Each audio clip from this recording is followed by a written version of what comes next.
नमस्कार, मैं हूं कमल सिंह। लाइव न्यूज़ दिल्ली में आपका स्वागत है। देखते रहिए लाइव न्यूज़ दिल्ली। चलिए मैं आपको लिए चलता हूं सुप्रीम कोर्ट के सीनियर एडवोकेट श्री रविंदर कुमार जी के पास और बात करता हूं पूर्व प्रधानमंत्री एच.डी. देवेगौड़ा के पोते सांसद प्रज्वल रेवन्ना पर आरोप है तकरीबन 200 महिलाओं के साथ यौन शोषण, छेड़छाड़ व बलात्कार जैसी संगीत अपराधों की पेन ड्राइव में रिकॉर्ड वीडियो ने बीजेपी पार्टी नेताओं को कटघरे में खड़ा कर दिया है। चलिए बात करता हूं एडवोकेट रविंदर कुमार जी से। देखिए, चुनाव के बीच जो ये कांड हुआ है, ये कांड बड़ा दिल दहलाने वाला कांड है और एक ऐसा कांड है जो हिंदुस्तान में कभी नहीं हुआ और हिंदुस्तान क्या दुनिया के इतिहास में भी ऐसा कभी नहीं सुना होगा कि एक अकेले व्यक्ति ने 2976 औरतों के शील भंग किए हो। और ये तो पहली पेन ड्राइव है जिसकी ये खबर है। उसके अलावा लोग कह रहे हैं कि 10 ऐसी पेन ड्राइव और हैं और उसमें जो डिटेल आती हैं वो ये आती हैं कि हर घर की नौकरानी जो कि प्रज्वल रेवन्ना के घर में काम करती थी, उसके ऑफिस में काम करती थी, उन सब की शिकायत है कि रेवन्ना उनके साथ अश्लील किस्म की हरकत करते थे, उनकी सेफ्टी पिन खोल देते थे, कभी उनके और शरीर के नाजुक अंगों को, जिसे गुप्त अंग बोलते हैं, उनको छेड़ा करते थे। और सबसे बड़ी बात यह है कि अपने इस करतूत का वो खुद वीडियो भी बनाया करते थे। अब ये एक सेक्स मैनिक आदमी की ही बात हो सकती है जो ऐसा सोचे कि मैं किसी औरत के साथ इस तरह का आपराधिक कर्म करूं और उसकी रिकॉर्डिंग करूं। ये बड़े साहस की बात है या दुस्साहस की बात है या इस बात की बात है कि उसको, जिसे हम कहते हैं क्राइम जब भी होता है, मान लीजिए कोई थानेदार है, वो अपने इलाके में गुंडागर्दी कर रहा है तो उसको यकीन होता है कि मैं तो थानेदार हूँ, मैं इस इलाके का राजा हूँ, मेरे खिलाफ शिकायत कौन लिखेगा, मैं तो वो लिखूंगा। तो इसे हम अंग्रेजी में बोलते हैं क्राइम विद इम्प्यूनिटी। बेखौफ होकर जब आप कोई अपराध करते हैं और ये मानते हैं कि कोई सरकार, कोई पुलिस, कोई ऐसी ताकत जो कि उसको पकड़ सकती है नहीं पकड़ सकती। अब जो रेवन्ना है, प्रज्वल रेवन्ना, वो देवेगौड़ा के बेटे हैं, एच.डी. देवेगौड़ा के बेटे हैं। एच.डी. देवेगौड़ा देश के प्रधानमंत्री रहे हैं, वो कर्नाटक के मुख्यमंत्री भी रहे हैं और एक बड़े नेता हैं, यानी कि एसपीजी प्रोटेक्शन उनको मिलता रहा और रेवन्ना को भी मिला। तो इसका मतलब यह है कि बचपन से पुलिस और जो व्यवस्था है उससे उनका चोली दामन का साथ था और हमेशा उन्होंने पुलिस को हमेशा इस रूप में पाया कि वो उनकी सुरक्षा के लिए तैनात है। तो उसका बेखौफ होना ये बताता है कि अगर निरंकुश सत्ता हो जाए तो वो जो है कुछ भी कर सकती है। आप सब लोगों को याद होगा कि जब नेपाल में वहाँ पर राजशाही का अंत हुआ था तो उसका कारण क्या था? उसका कारण ये था कि वहाँ के जो राजा थे श्री 5, उनके बेटे ने पहले अपने राज परिवार की हत्या कर दी और तब वहाँ के जो राजा थे उनका छोटा भाई वहाँ का राजा बना और उनका जो बेटा था वो भी बिल्कुल रेवन्ना की दूसरी कॉपी थी।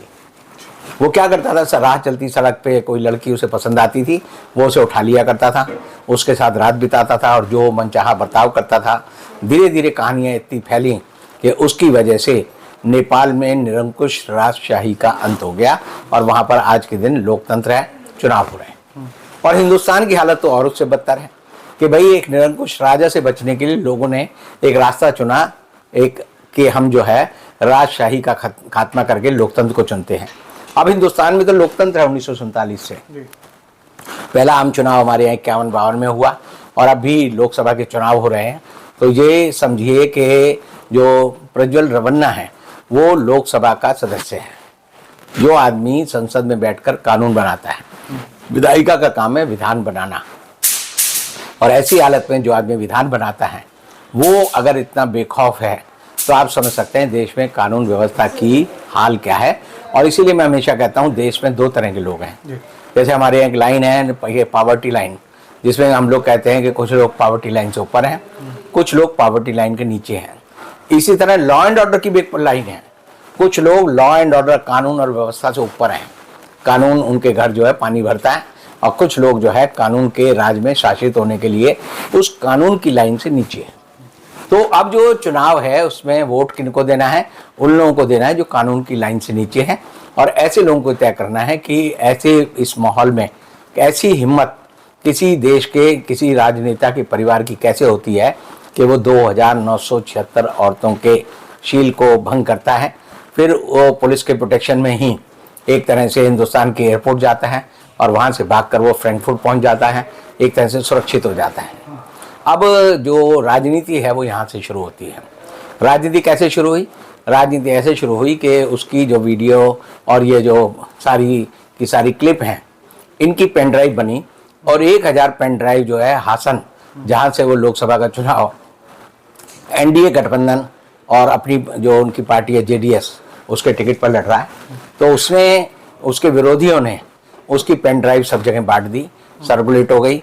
और सर्कुलेट होने के बाद उसी ने अपने जो इलेक्शन एजेंट है उससे एक शिकायत पुलिस को कराई कि मेरी जो है ऐसी फेक वीडियो जो है चल रही है। अच्छा, डीप फेक।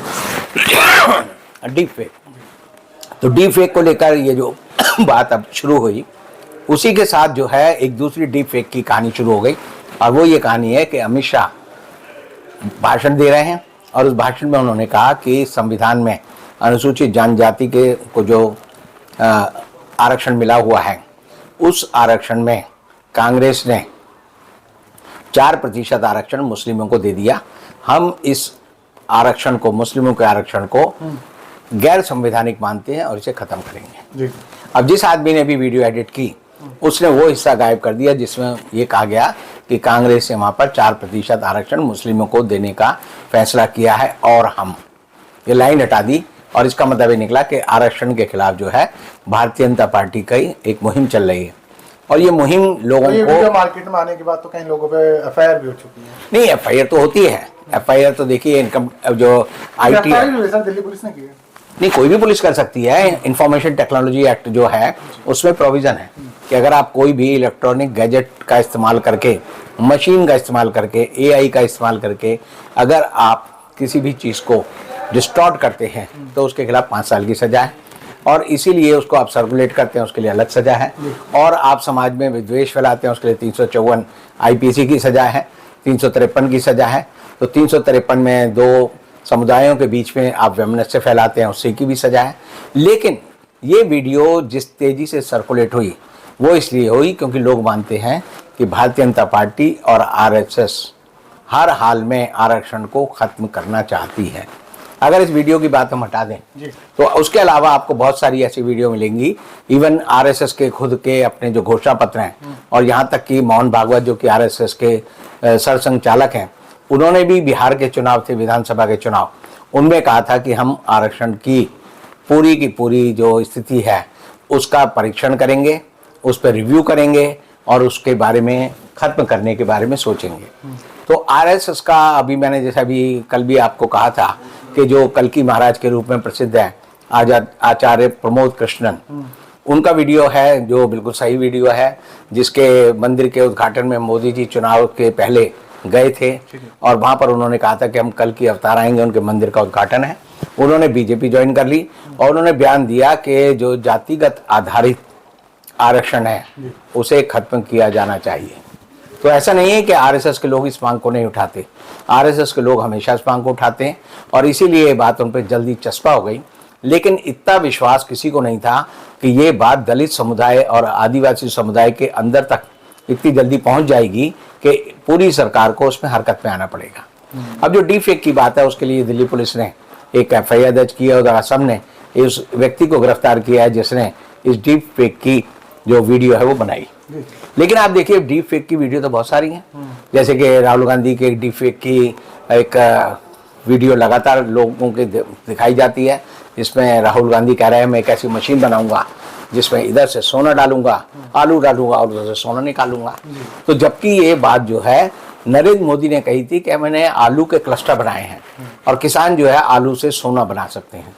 तो उसमें उस वीडियो में भी जो राहुल गांधी ने मोदी जी का जिक्र किया कि मोदी जी ने कहा, वो हिस्सा तो गायब कर दिया और ये कहा कि राहुल गांधी कह रहा है कि मैं एक ऐसी मशीन बनाऊंगा जिसमें इधर से आलू डालूंगा तो सोना निकालूंगा। और स्कूल कॉलेज के बच्चे आज भी मानते हैं कि राहुल गांधी ने बयान दिया होगा और वो मानते हैं कि मंदबुद्धि व्यक्ति है। कन्हैया के मामले में शायद ऐसा ही कुछ हुआ था। कन्हैया के मामले में तो आईबी ने खुद कहा, कन्हैया कुमार के बारे में जो जेएनयू में जब प्रदर्शन हुआ जिसमें ये कहा गया कि हरगर अफजल निकलेगा, और दूसरा नारा था भारत तेरे टुकड़े होंगे इंशाअल्लाह इंशाअल्लाह। तो इस वीडियो को सबसे पहले जी वालों ने दिखाया, और जब इसकी जांच हुई तो दिल्ली पुलिस की स्पेशल सेल ने ही खुद ये माना कि इसमें एडिटिंग जो है वो जी स्टूडियो में हुई। कोर्ट ने क्या कहा था? मैं फिर उसके बाद एक सवाल और पूछूंगा। आईबी ने कहा कि ये जो है पूरा फर्जी मामला है। ये पूरी जो वीडियो है जो कन्हैया कुमार के बारे में है कि हर घर अफजल निकलेगा, ये फर्जी बात है जो डाली गई थी। इसके ऊपर फिल्म बनेगा, इस पर केस नहीं हुआ सर? केस क्या, आप नहीं समझिए, जिसकी लाठी उसकी भैंस। अगर मेरी सरकार है तो मैं अपने हिसाब से करूंगा, और अगर दूसरे की सरकार है तो उसको से प्रताड़ित करूंगा, क्योंकि हमारे यहाँ पुलिस निष्पक्ष नहीं है। पुलिस जो है बेईमान है। पुलिस जो सत्ता में होता है उसके चरण चाटती है, और जो विपक्ष में होता है उसके चूतड़ों पर डंडे बरसाती है। और यही हाल हमारी कोर्टों का भी है। कोर्ट पुलिस की बात को सही मान लेती है। अब आप देखिए कि अमित शाह ने आज कहा कि जो प्रज्वल रवन्ना है इसके केस की जांच जल्दी से जल्दी होनी चाहिए, क्योंकि इससे बड़ा समाज पे और राजनीति पे असर पड़ रहा है। आप इसको उलट देखिए कि जिन लोगों ने 13 दिसंबर 2023 को संसद में छलांग लगाई, उनके खिलाफ दिल्ली पुलिस ने एफआईआर दर्ज की।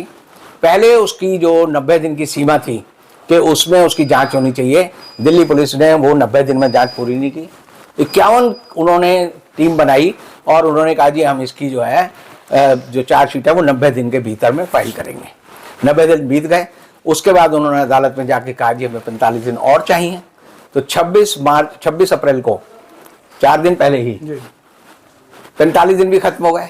उसके पहले जाके उन्होंने कहा जी हमें 45 दिन और चाहिए। तो 180 दिन में दिल्ली पुलिस 6 लोगों की, जिस अपराध की बात देश के संविधान और देश की पार्लियामेंट के लिए, मैं मानता हूं भगत सिंह के बाद ये दूसरे लोग हैं जिन्होंने आज़ादी और लोकतंत्र के लिए, लोगों के अधिकारों के लिए संसद में धमाका किया, उन लोगों के बारे में तो दिल्ली पुलिस कहती है जी हमारी जो जांच है वो कछुए की तरह चल रही है, घोगे की तरह चल रही है।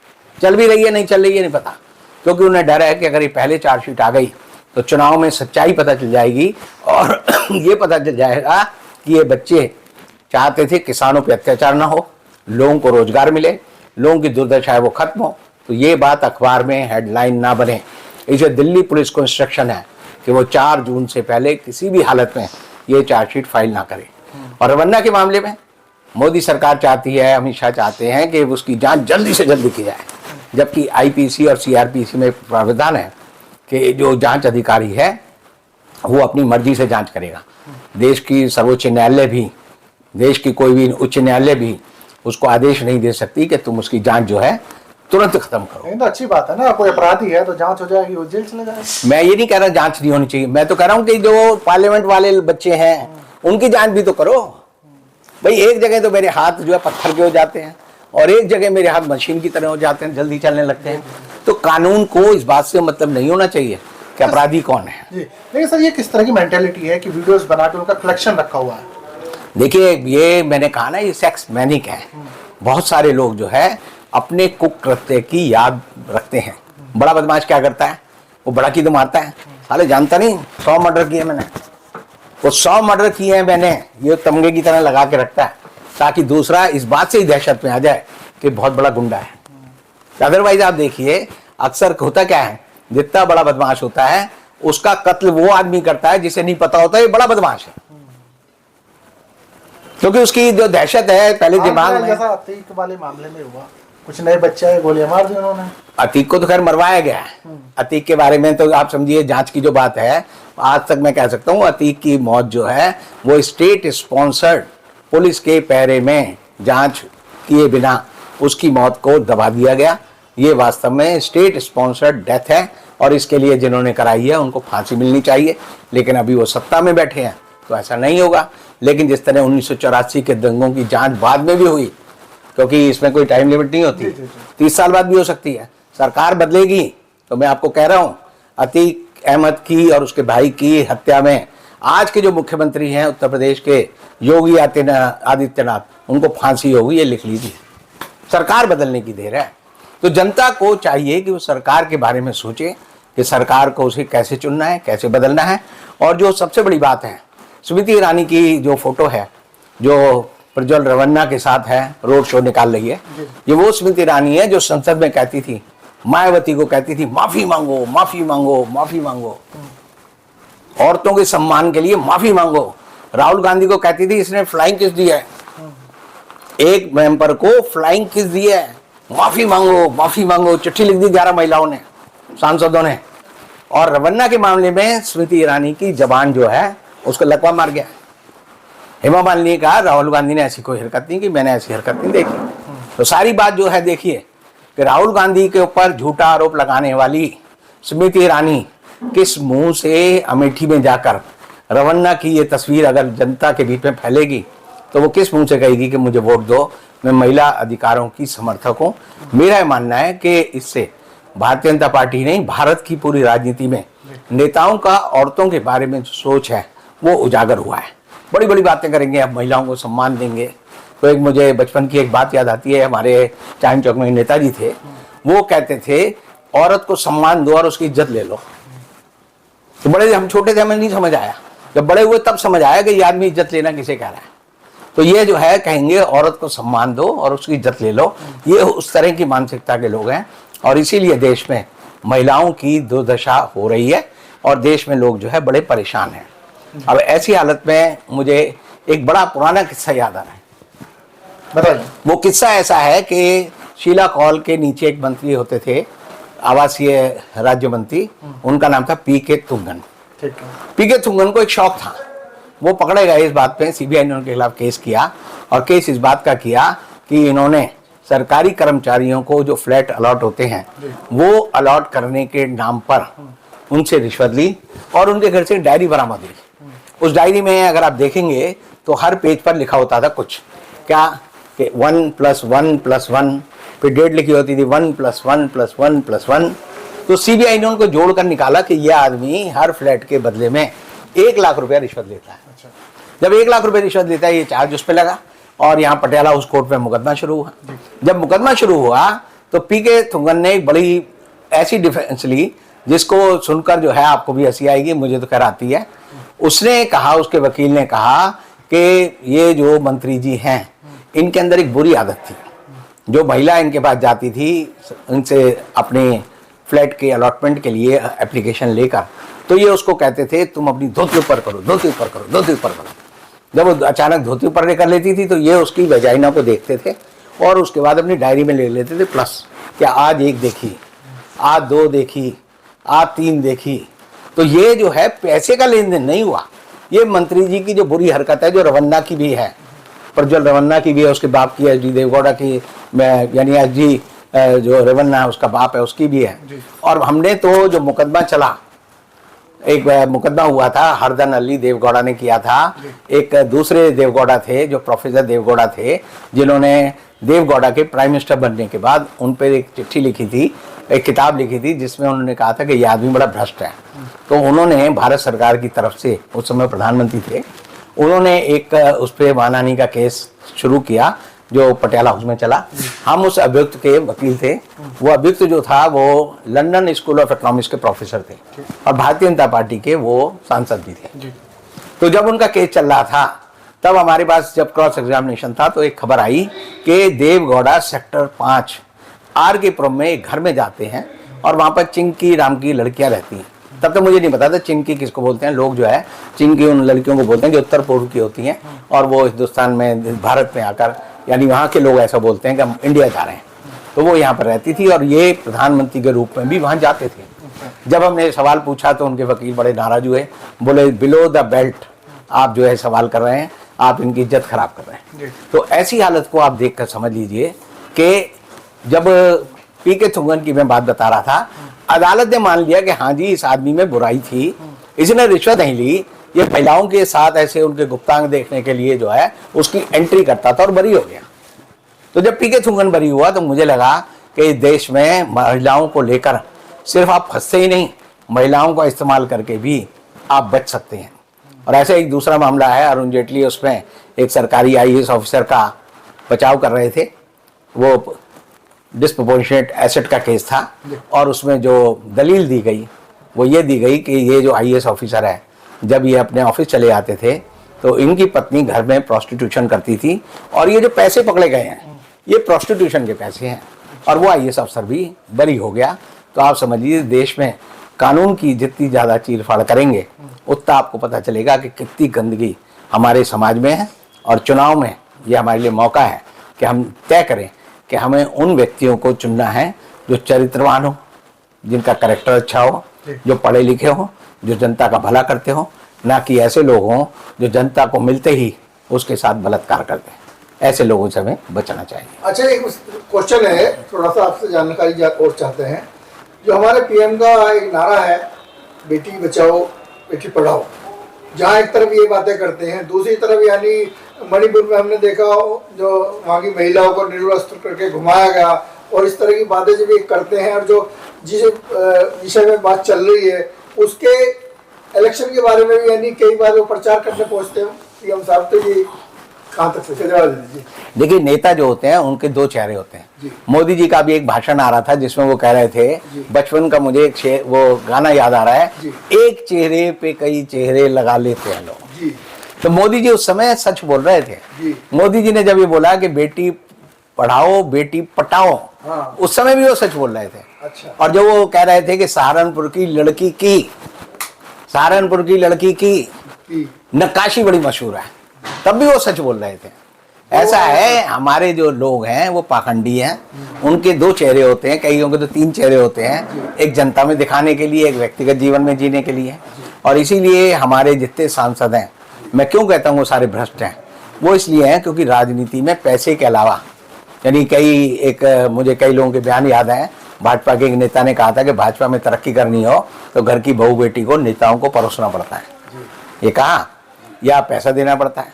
तो पैसा यानी हमारी जो राजनीति है उसमें तीन चीज़ें प्रमुख है, वो वाइन, वुमेन एंड वेल्थ, जिसको हम बुराई मानते हैं ना, औरतें, शराब और पैसा। इसके बिना आप राजनीति में तरक्की नहीं कर सकते। और इसीलिए मैं आपको कह रहा हूँ कि देश के जनता को अगर जागी नहीं तो आप समझिए हिंदुस्तान की सरकार, हिंदुस्तान की कल्चर, हिंदुस्तान का मीडिया हर लड़की को, हर पर्दानशीन औरत को, हर उस व्यक्ति को जिसमें शर्म आया है उसको ख़त्म कर देगा।